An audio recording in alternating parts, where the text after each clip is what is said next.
فوز الزمالك على المصري 2-1.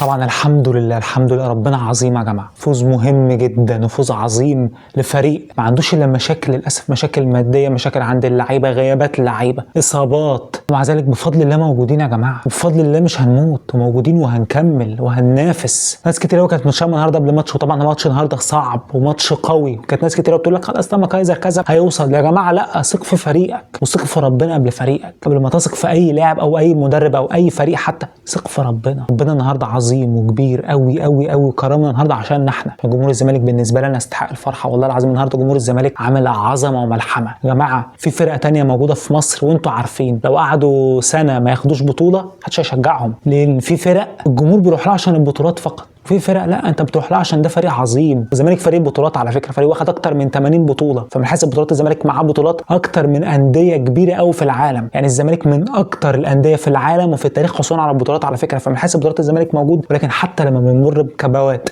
ومشاكل جمهور الزمالك واقف، وهي دي الرجوله، هو ده اللي بيخلي جمهور الزمالك مختلف عن اي جمهور في العالم، مش في مصر بس. عشان كده بقول مبروك للجمهور الاول، الجمهور العظيم، مبروك لكابتن معتمد، مبروك للعيبه النهارده رغم الاصابات، رغم المشاكل، رغم حاجات كتير قوي قوي قوي، لكن النهارده بنكسب فريق مستقر، فريق ما عندوش مشكله خالص. انا اتحدى اي فريق من اللي بينافس يلعب بثلاثه ناشئين، من اللي بينافس، مش فريق بيهبط، فريق من اللي بينافس. النهارده سيراميكا ما بيلعبش بناشئين، المصري بيلعب ما فيش ناشئين، الاهلي طبعا لازم يشتري لعيبه بمليار عشان يلعب، الاهلي بيراميدز ما بيلعبش برده بناشئين، فكل الفرق دي ما بتلعبش بناشئين، احنا بس بنلعب النهارده بثلاث ناشئين، في ماتشات وصلنا لعدد اكتر كمان من ثلاث ناشئين. دي الظروف وده المشكله. انا بقول كده عشان لك عظمه ربنا وفضله، وباين لك كمان عظمه الزمالك. الزمالك كبير قوي وعظيم. تعال شوف كده انا قلت ايه قبل ماتش الزمالك والمصري امبارح، قلت ايه بالظبط عن الماتش. تعال نشوف. وخلي بالك بقول لك حته تقيله قوي، المصري عنده لعيبه كتير قوي بتعمل ضربات جزاء. تقول يعني الكلام ده شو؟ يعني بيغلطوا كتير جوه ال 18 زي ما شفت. الحمد لله توفيق من ربنا، الحمد لله الحمد لله الحمد لله. قلت لك ضربه جزاء. وحتى النهارده اسلوب اللعب الهجومي بتاع معتمد جمال معتمد على اللعب في ظهر الديفنس، لسه هقوله لك، قلت لك برده في ما قبل. الحمد لله رب العالمين، توفيق من ربنا. النهارده عدي الدباغ ده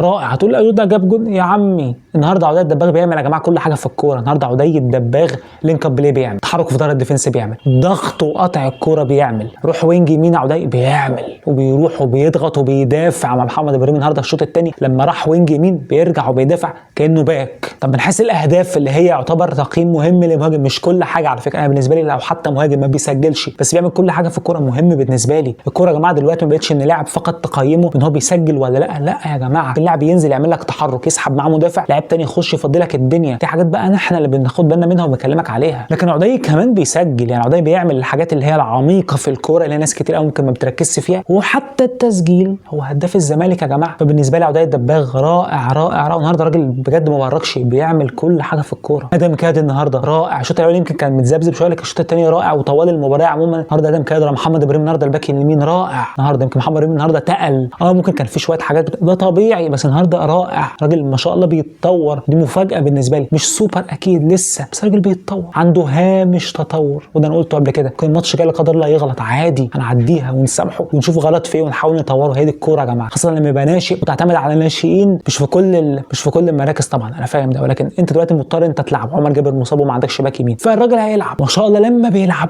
بيأدي كويس. هنيجي الاول لتشكيله نادي الزمالك. الزمالك بدأ الماتش 4-3-3. حسن مرمى محمد صبحي، خط الدفاع حسام مجيد والونش، باك يمين الرائع محمد ابراهيم، باك شمال خضري، نص الملعب محمد اسماعيل 6، جنبه محمد السيد 8 وادم كايد 8، قدام ناحيه اليمين خوان، ناحيه الشمال شيكو بنزا، والمهاجم الرائع اللداغ. النهارده ان شاء الله هتكلم في حاجتين، الحاله الدفاعيه للفريقين والحاله الهجوميه للزمالك. ازاي الزمالك كان بيهاجم وبيحاول يعمل ايه، وازاي الزمالك كان بيدافع. وهنا طبعا تحليل، معنى كده ان انا هشيد او انتقد، انا هقول لك ايه اللي حصل في الماتش. تعالى نيجي الاول لشكل الزمالك وهو بيضغط في اول الماتش. هل كان في بعض المشاكل؟ شويه تعال نشوف ايه. ترى ده مكانها مع مدافع ده مصر، ركز معايا. هنا شيكو بنزا راجل واقف رايح عايز يضغط على المدافع المصري، ركز معايا، في لاعب جنبه فاضي تماما. اللاعب ده كان المفروض مين يروح معاه؟ ادم كايد. ليه؟ لان عدي مع اللاعب اللي ورا خالص اهو، خوان بص مع اللاعب اللي في نص الملعب. الصوره دمك ب 2000 كلمه. هنا شيكو رايح يضغط على المدافع، وبالتالي هنا ادم كان لازم يجري يضغط. طب تعال نشوف دي ادت لحاجه ولا لا. هنا بقى محمد يلعب الكره دي في نص ملعب للاعب اللي كان فاضي لوحده، لان شيكو بنزا اضطر يضغط عليه. بص هنا الراجل لما استنى، بص هنا شيكو بنزا بيعمل الصوره قدامك ب 2000 كلمه. الراجل هنا بيشوح او مش عاجبه الموضوع، لان ادم كده اللي كان المفروض يجري يضغط عليه، ان دي اتسببت مشكله كبيره. ان شيكو بنزا لما راح يضغط على بقى محمدي سايب، بص الصوره قدامك ب 2000 كلمه، كريم العراقي فاضي طب كريم العراقي فاضي ليه؟ لان شيكو بنزر هيضغط على المدافع. طب شيكو بنزر هيضغط على المدافع لان ادم كاد ما طلعش، يبقى دي كانت مشكله في الضغط. تاني الكره راح طبعا من نص الملعب لكريم العراقي وطلع فريق المصري بمنتهى السهوله، وهنا كان شيكو بنزر كان غضبان او بيوجه لوم لادم كايد، كانت المفروض تطلع تضغط. وبالتالي هنا الزمالك كان بادئ الماتش في مشاكل في ضغط. خلي بالك كان بيقول لك حاجات والله ما حد هيقولها لك. طب المصري بقى كان بيضغط ازاي على الزمالك؟ هل زي ما انا قلت في قبل الماتش ولا لا؟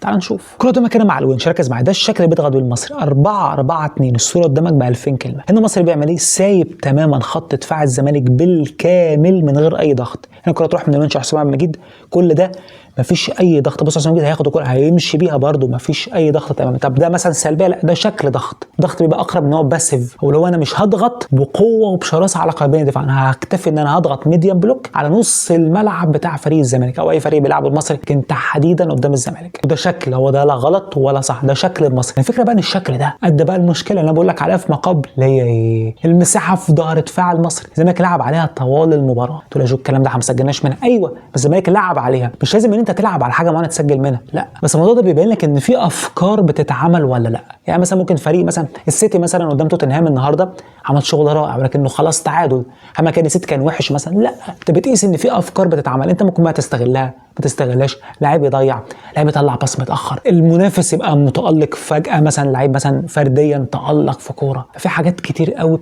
التوفيق، الحكم ممكن يبقى ظالم يرفع اوفسايد مثلا، الكوره ما تبقاش اوفسايد. في حاجات كتير قوي بتتحكم في اي لعبه. لكن النهارده الزمالك كان متارجت يا جماعه، الكوره بتتلعب في ظهر الديفنس كتير قوي، وانا قلت لك امبارح كوره مسقطه من محمد اسماعيل لعدي، من حسام عبد المجيد لعدي، من الونش لعدي، من ادم لعدي، كده بتتحرك دايما، ومن دونجا لشيكو بنزا، محمد اسماعيل لشيكو بنزا، كتير الكوره بتروح بشكل مباشر في ظهر دفاع المصري. طيب المساحه في ظهر دفاع المصري، ركز معايا، موجوده ليه؟ برافو عليك، لان المصري ما بيضغطش على اللي معاه الكوره.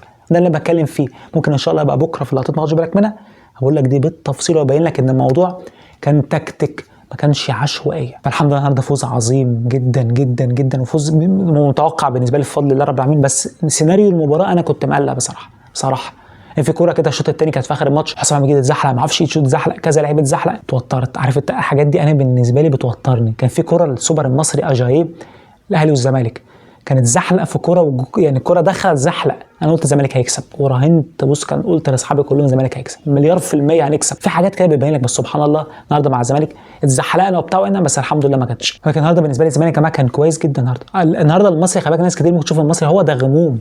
المصري النهارده ما كانش افضل حاجه، هو ده غموم اللي كان كويس فرديا، هو اللي كان عامل شكل للمصري. الراجل بياخد الكوره بيمشي بقى لوحده كده، بيروح ويجي لوحده، وده طبعا هو لاعب فرديا رائع.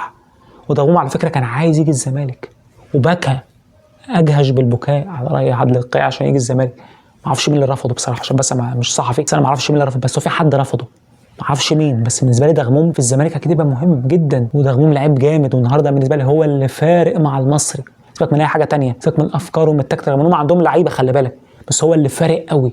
يعني هو النهارده اللي منور قوي، ده غموم، عكس لعيبه مثلا في الزمالك النهارده كانت ممكن تبقى المفروض تنور اكتر. هنيجي بقى لتقييمات اللعيبه. محمد صبحي 6/10. حسام عبد المجيد النهارده احد نجوم المباراه، واللي كان بجد والله 8/10. النهارده حسام عبد المجيد رائع مبدع. الونش النهارده 7/10. محمد ابراهيم النهارده 7/10 رائع. النهارده محمد ابراهيم ما شاء الله رائع. خضر النهارده كان متوتر شويه بس ما كانش وحش برده، هديله 6/10. محمد اسماعيل النهارده 6/10. محمد سيد النهارده اقل بكتير من الشوط اللي فات بكتير للاسف. محمد سيد بياخد الكره بيقف عليها كتير وبيطول بيها كتير، ودي مشكله. 4/10 النهارده محمد السيد. ادم كايد النهارده رائع في كور او كور، ولكن المجمل رائع النهارده. ادم كايد راجل رتمه ابتدى يبقى اسرع. خلي بالك انت لما تحط لاعب كمان في منظومه لعب كتكتيك افضل، لاعب بيبدع اكتر.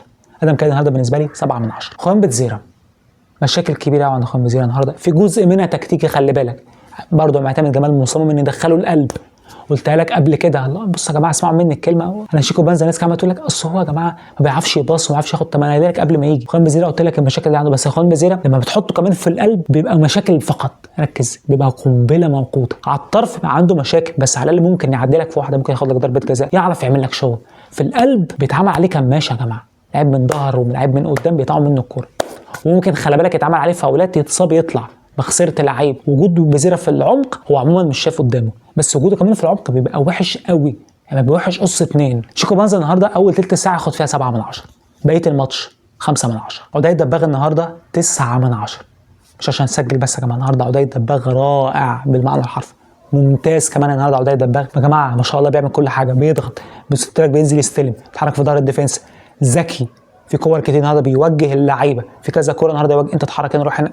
انا بحب اللعيب ده جدا جدا. مش كل حاجه يا جماعه المدير الفني، لا انت كلاعب ممكن تبقى تتصرف بذكاء في الملعب، زي مثلا ساسي مثلا اللي كان في الزمالك كان بيعمل حاجات كتير. جروس بيقولش والله انت هتاخد الكوره دي هترمي سرور، لا دي حاجه بتبقى من التكتيك والافكار دي بتبقى عامه للفريق ككل واسلوب اللعب، لكن انت كلاعب بتبقى في الموقف نفسه لازم تاخد قرار سريع.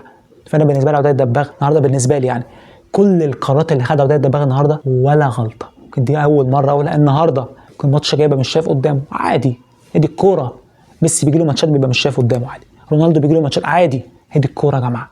لكن بالنسبه لي ان النهارده عودة الدباغ هو نجم المباراه وافضل لاعب في الزمالك النهارده. معتمد جمال بالنسبه لي انا ياخد 6 من 10 النهارده. متابعك لايك شير سبسكرايب، استنوا بكره باذن الله. لا تاخدش بالك منها. بوم. السلام عليكم.